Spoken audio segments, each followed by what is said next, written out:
So some possible themes and approaches from these are 1. Treatments and interventions for depression and anxiety in young people.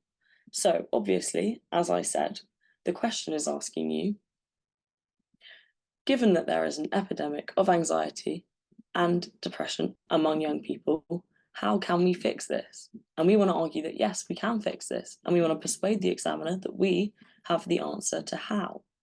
And of course, this is going to involve discussing treatments and interventions for depression and anxiety. So thinking about, what comes to mind when you think of treatments? Maybe it's medication, maybe it's therapy, maybe it's group therapy, maybe it's better education, maybe it's prevention. There are plenty and plenty and plenty of different treatments, different interventions that we could potentially discuss, and we'll go into more depth in those in later videos. The second theme we could be discussing is alternatives to traditional treatments and novel approaches.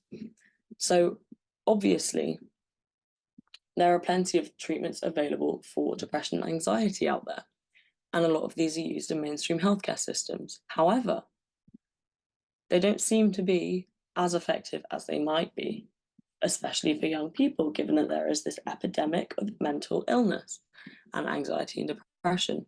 So maybe we want to explore some alternatives. What are the new treatments that are being developed in psychological research? Are they any good? Are they worth looking into? The third theme I'm going to suggest is prevention. So instead of treating anxiety and depression, how might we go about preventing it at all from ever happening? And prevention is often argued to be better than curing or treating an illness, because if you prevent the symptoms from occurring in the first place, then it can save money, it can save a lot of mental distress, which is good for both the individual and good for the healthcare system and good for society.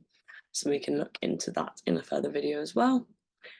And the fourth and final point I would like to stress in terms of themes and approaches that we might want to discuss is the importance of access and quality research. So what do I mean by access? Well, access is access to treatments, right? Treatments and interventions. No matter how good the treatment you have on offer is, if there's barriers to access, and if you can't access these treatments, then it's going to be very difficult to effectively treat a population of people, young people, with anxiety and depression.